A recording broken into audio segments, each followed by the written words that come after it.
Welcome everyone. I think we've got most people joined now, so we'll kick off. If you don't know me, I'm John Mew. I'm the CEO of the IAB, and just to give you a quick introduction of what's happening today, we've got Steph from our research team joining us in a minute. She'll take us through the rules of attention, which looks at how to make sure online ads deliver or capture as much attention as possible from people. Next week we'll be focusing on consumer trends, so come back for that one.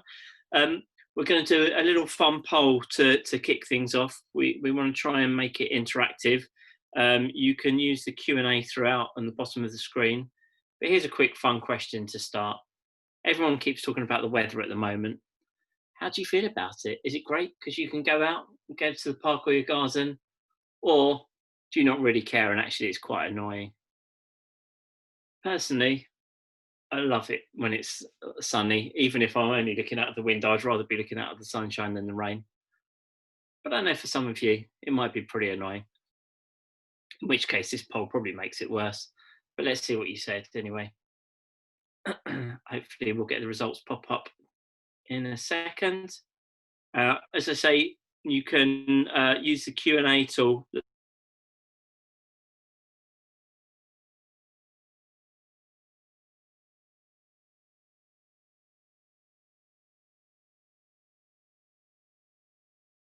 I'm just john@iabuk.com, just JON@iabuk.com. There you go. Look, I mean, it was a kind of slightly biased questionnaire in that you all had to really say it was great, but there, you're all enjoying the sunshine, so that's good to hear. You can tweet us, you can use the Q&A tool. However, but if you have questions today, please do use the Q&A or the chat. So this session today and our weekly webinars are part of IAB Connected. So this brings together everything that we think you'll find useful during the lockdown. And there's tons of stuff within there, so it's worth checking it out. One of the things that we've changed that's quite a significant change for us is Engage. So rather than coming to you on the stage this year, Engage is off stage. And we have daily Offstage sessions, so one a day coming between the start of this week and the 5th of June, so it'll be a new one every day. We've got some brilliant sessions that have been done and that are coming up from a range of brilliant companies. In fact, we kicked off this week with Tom Goodwin, who's the head of futures and insights at Publicis. Why don't we just play you a quick clip from Tom's session? Which emoji doesn't yet exist but should be created? Sarcasm, and this is a very, very, very clear recommendation on my behalf that there needs to be something saying, like, chill out a little bit, I'm just pulling your leg, I'm just being sarcastic, this is fake news, this is satire. There needs to be a whole array of different literary devices as emojis. Eat the frog or boil the ocean? It's a stupid way to behave, but boil the ocean for me. I mean, I think we're only on this planet for quite a short amount of time, and the worst thing that we can do is not care. Knowing the right amount to care, knowing what principles to stand by, knowing what to give up in the process is obviously a key part. But yeah, I think if you're well-intentioned and you want to bring about change and you give a shit, then that's a wonderful way to be. There we are, the marvellous Tom Goodwin. Well worth a listen to that and all the other Stay Engaged sessions as well, which are available either on our site or in all the normal podcast places. Another thing that we have in IAB Connected is a range of consumer insights that we've shared, bringing together some of the knowledge and insights from our members. So we have data on audio, gaming, video on demand, and in-app. We had a session last week on it, a weekly webinar on it, but please do look at our site if you're interested in any of those areas, because there's some fascinating stuff in there. And another thing that will be coming out in full on the 11th of June, so in a couple of weeks' time, is our SME Research. Now, we are in the UK, we're very much a nation powered by SMEs. And, you know, we have, the research will be an opportunity for us to help SMEs and also as businesses to benefit from their marketing spend and what they can do from the economy.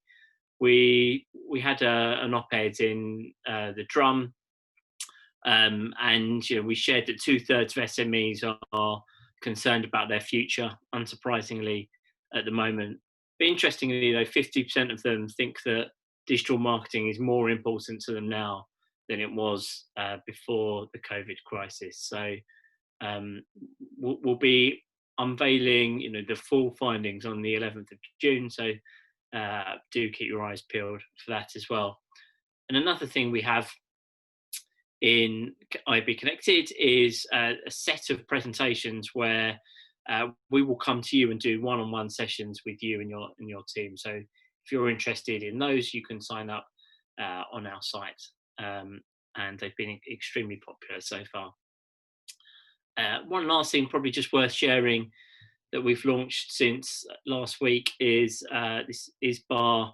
It's following on from the ISBAR supply chain study that no doubt many of you will have seen. We're obviously closely involved in the next steps from that, but some of the things we felt that some of the coverage around it was not as accurate as it could have been. So some of the commentary around it. So we've released 10 sort of takeouts from that, where we've looked at sort of 10 things that people have said and provided our own perspective on those things as well. So that's worth checking out if it's something that's relevant or important to your business. So the last thing we're going to talk about that's in IAB Connected is the stuff that you're doing. So we love to hear, the brilliant work that our members are doing, and we're going to share a few of those today, as we do every week. And the marvellous Hebe is going to take us through those. So Hebe, over to you. Thank you, John. As John said, I'm Hebe from the marketing team here at IAB UK. And for the next few minutes, I'm going to share just a handful of some of the amazing work so many of our members have been working on in reaction to the COVID-19 outbreak. So first up, has COVID-19 had an impact on diversity in our sector? Monitoring this closely and looking to drive action, Creative Equals and Campaign have launched the COVID-19 Inclusion Pulse. The data will be collected monthly from within existing networks and reported on monthly to ensure it's kept firmly at the top of the business agenda. If you're keen to hear more or want to share your personal experiences anonymously and also be in with a chance to win one-to-one coaching or a £50 Amazon book voucher, you can enter their 5-minute survey via their website, or the links will be up shortly on our website today. Next up, COVID-19 is changing how we all lead our lives. And to help lend support, AWIN is taking a series of operational measures to ensure they provide continued service to all their partners, as well as a whole range of information and updates. Weekly, their dynamic global performance tracker looks at data from more than 15,000 advertisers across the world. The data includes sales revenue, and device split between mobile and desktop, and is filterable by country and top-level sector. They are also delving into how affiliate marketing demand is booming during the COVID-19 outbreak as budget cuts kick in, and discuss what trends are surfacing in their latest webinar and also their podcast. And lastly, UK charities are predicted to see their incomes plummet by at least a third due to the pandemic. So what's being done to help? Sublime have published insight into GiveWith's newly launched COVID-19 response initiative, which aims to offer a lifeline to partner charities and non-profit organisations, as well as supporting those at the forefront of the global response to the crisis, enabling them to continue their essential work. But how does it work? Advertisers can raise brand awareness whilst having a positive social impact and unlocking new sources of funding for charities and non-profits, all whilst utilising their existing advertising budgets. But how? Via a simple value exchange in which the consumer gives their time or engagement and the brand advertiser underwrites a social impact in return. So simply put, you click or watch and the brand gives. The call to actions are built into captivating rich media ad units and created and delivered at scale by Sublime.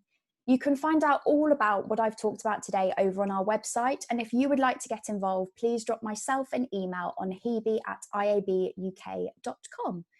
And I'm now going to pass over to Steph. Thank you. Great. Thank you, Hebe. Yeah, so I'm going to talk you through our recent rules of attention research for the next 20 minutes or so, which was first published last July. And it's all about advising on how to boost attention to online ads. So this is beyond kind of making the actual creative stand out, and mainly focused on kind of the placement of ads and how to get more attention that way. And so you'll no doubt have heard kind of similar arguments before. A lot of these rules we think are kind of common sense, but hopefully with some hard numbers behind these, we can really help to drive a change that make online ads work better for everyone. So if you go to the next slide, sorry, one more. So if I just go through the background. Oh, sorry, can we go back one? Great, thanks. To give a bit of background, this research is based on the assumption that generating ads, generating attention to ads is a good thing. So previous studies, lots of previous studies that support this relationship. For example, Lumen showed that the more people look at an ad, the more likely they are to remember the brand. And also a study where Newsworks worked with British Gas and showed there's a positive relationship between attention and sales. So with the assumption that, if an ad gets more attention, it'll do better, we looked into how you can maximize your attention to online ads. So we looked at 5 key things specifically within this, and I'll come on to these in more detail later. We looked at the quality of environment. We looked at ad position, so the location of ad on the page. We looked at the impact of clutter on attention, the impact of targeting, and finally using device appropriate ads, so ads that are kind of bespoke or repurposed for the platform they're shown on. And I have a few slides just to go through on the methodology, so I think this is really important to kind of understand before going into the results, and there are a few variations to be aware of. So the first thing to point out here is that this data is all based on eye tracking. So we use Lumen's passive data panel, which tracks eye movement of natural behavior online, and then pairs this up with the content and the ads on the web page. So this image just illustrates the kind of data we can see from the eye tracking. So if you imagine kind of a typical article, you're more likely to read the content down the left-hand side, and so you can see there's more activity there. And eye tracking was really great to use for this, as it allowed us to kind of compare the amount of attention different sites and the different ads receive. And just to point out that all figures in the graphs that we're going to show you are attention generated for every 1,000 impressions to make it more kind of real life metric. So for example, if you see 60 seconds, then an ad will be generating around a minute of attention per 1,000 impressions it receives. And so, as I mentioned, it's all about eye tracking, but there were 2 phases. So for phase 1, we looked at passive data collection, so where people naturally browse the internet. And then for this, we looked at 768 households and over 125,000 display impressions across the web. So the eye tracking showed where participants were looking, and this allowed dwell time to be measured. And we only tested 3 display formats for this. So we looked at MPUs, skyscrapers, and leaderboards in order to be consistent across all sites. So these are kind of the most common formats we'd find across the most sites we could test. But we think you can apply these kind of same principles to some more advanced formats that follow a similar pattern. Also, this is just desktop that we looked at for this. But again, you'll see from some of the results later how some of these rules would logically apply to mobile as well. And then Lumen were able to use regression analysis to isolate and identify all the individual factors that influenced attention. And for the first rule, we looked at the top 100 sites from ComScore at the time, and used Lumen eye tracking data to categorize these into 3 buckets. And this allowed us to measure or explore the impact of the environment.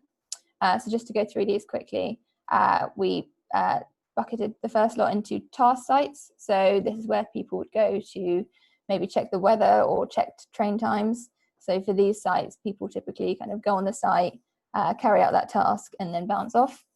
Then we've got content sites. So we start off with general content sites. So things like Lab Bible and Reddit, where you'd go to read content online. And then we split out premium content sites from this. So you can see some examples there, but to identify them as premium, we used IPSO regulated sites, and also included The Guardian. I can't remember why The Guardian aren't IPSO regulated, but they kind of fit best in that bucket as well. And yeah, this allowed us to explore the impact of the environment.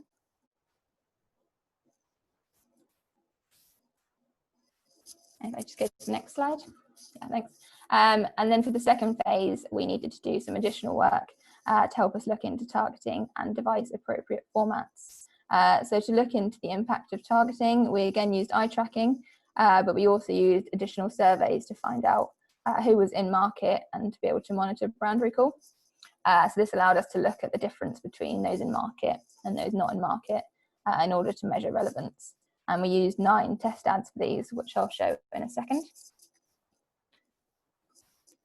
And then to look at device appropriate formats, we did some additional eye tracking on mobile. So we showed mobile optimized versus non-mobile optimized versions of the same ads to participants, and then we were able to compare the attention and recall to these as well. If we just go on to the next slide. Yeah, so these are the 9 brands we tested. So we have Paco Rabanne, we've got Bullseye, Ford, June Shoes, Gusto, Hits Radio, TUI, Alfa Romeo, and Money Supermarket as well. And a big thank you again to all the agencies we worked with to help provide these creatives.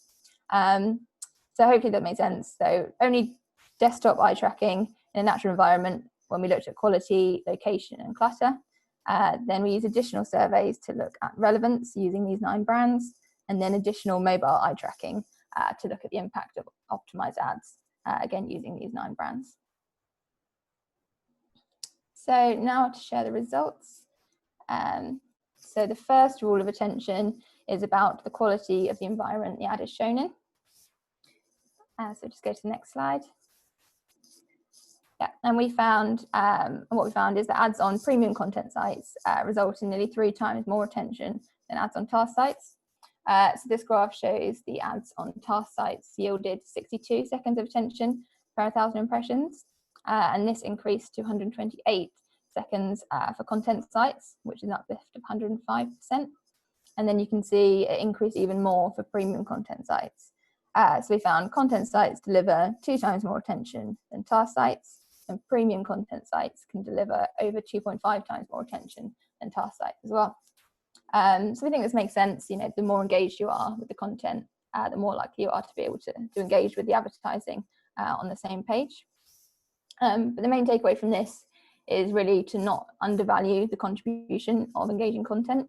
So premium publishers should be able to be in a position to charge more based on this. And advertisers should recognise the quality of impressions they're getting from an environment offering more attention to their advertising. If you go to the next slide, so the next rule is about ad position, so location on the ad on the page. If we can just move on one. Yeah, so where your ad on the page, we found makes a big difference. So we found that ads that are in line with the content get almost twice the attention that ads that are served to the side of the content gets. So again, we think this makes sense, you know, as your eyes can stay in line with the content that you're engaged with, rather than kind of darting to the side to look at the ads. As I said earlier, kind of Lumen were able to isolate factors using regression analysis. So we know that this change in position is kind of the only factor causing this uplift. So for maximum impact, keep ads in line if possible. Also within a location, we found that ads below the fold can deliver high levels of attention. So this graph shows the number of screens down a page. So if you imagine a page kind of being a whole article that you're reading through, and a screen is everything that's on the screen at one time. So it makes sense that kind of the longer the page, the less people are likely to kind of reach the bottom. So you can see the percentage of dropping off as we go down on the left-hand side. However, we found if someone does make it further down, obviously they're more likely to be engaged with that content. And we found this actually creates a halo effect and means they're more likely to engage with the advertising there too. So from the bars on the right, which show attention per ad increasing as we go down, you can see that below the fold ads actually received an increasing amount of attention. So from this, we can see we shouldn't dismiss or undervalue below the fold ad locations as a buyer.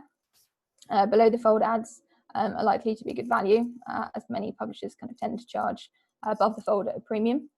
And publishers should recognise that they can charge more for an ad unit lower down if they have really highly engaging content and people are spending more time with it. Next, we have the impact of clutter on attention. So we actually found the number of ads on a whole page, the whole page when you scroll through, didn't make a huge difference, but we did find a difference between the number of ads on a screen at any one time. So this graph shows the amount of attention to ads per screen. So 0.5 is 1 ad every 2 screens, then 1 ad per screen, 2 ad per screens, and so on. And you can see that there's a sharp drop off in attention after 2 ads per screen. So we found this fits in nicely with the AA's work on bombardment. So we know from that we've seen trust in advertising overall is going down, partly because people sometimes feel bombarded and then they can find some advertising annoying. So what we're saying here is that publishers should cut down on the number of ad units on a page and charge more for the few on there because they're more likely to work better and get more attention. And this would in turn offer a better consumer experience. And also advertisers should try to seek out positions where there are a maximum of 2 ads per page, as obviously this would better value for them as they'll be able to receive more attention for those ad units. So moving away from kind of cheapest traffic that no one is paying attention to and isn't worth the low cost. So the message here is really less is more.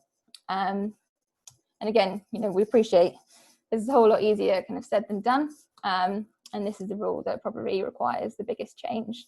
But getting the consumer experience right is critical for future trust in our industry. So this is one of the most important ones to look at. Next, we have targeting. So as a reminder, we looked at the 9 test brands for this, and we used a survey to determine who was in market. And we found that quality targeting boosts attention to the ads.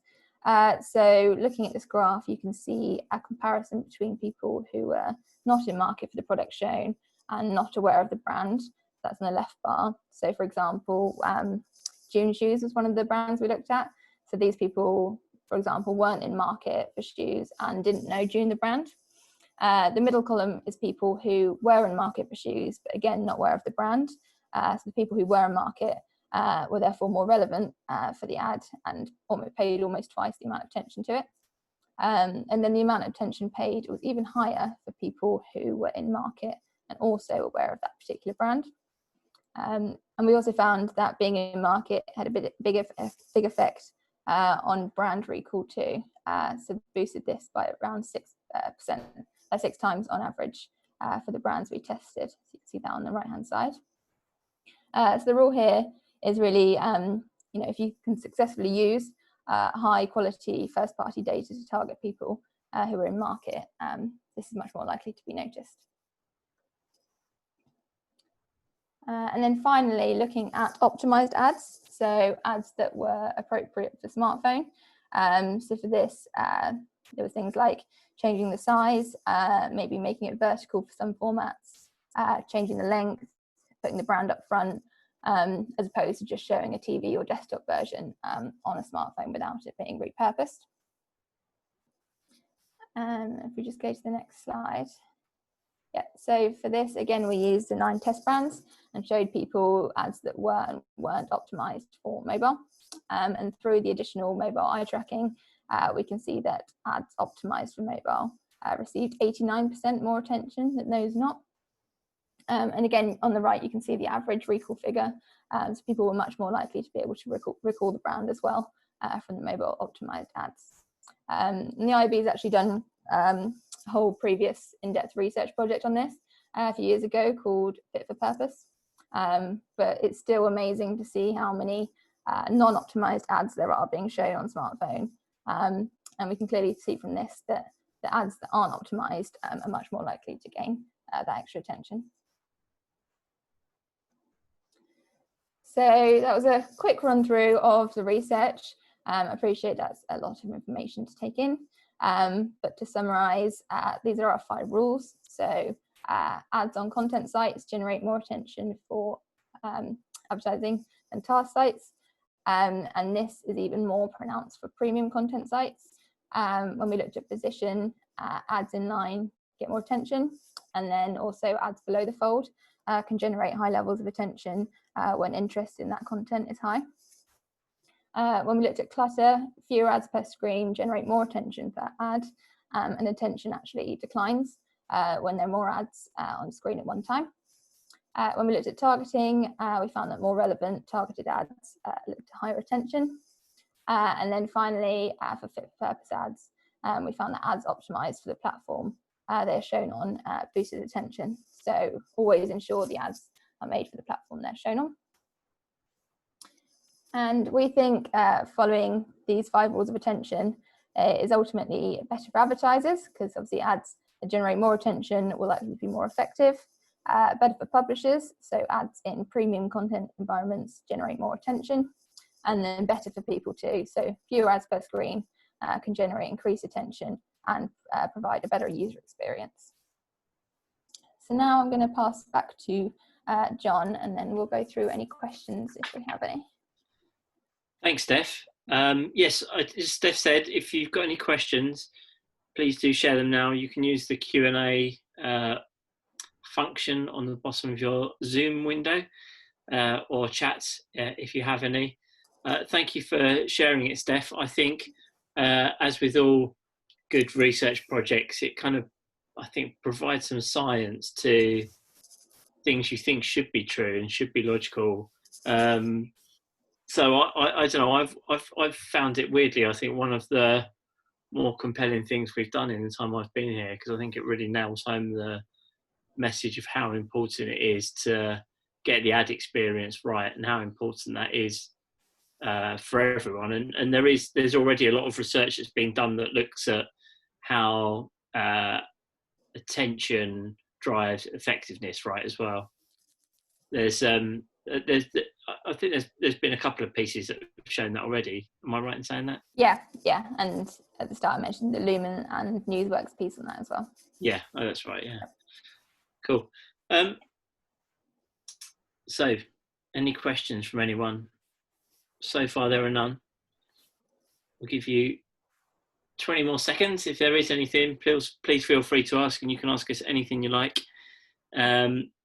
Just to reiterate as well, next week we will be talking about consumer trends, so make sure you tune in for that if it's of interest. And make sure you're listening to Stay Engaged as well, the daily Offstage Engaged sessions that we have. You'll also see a link that's come round to ask for some feedback.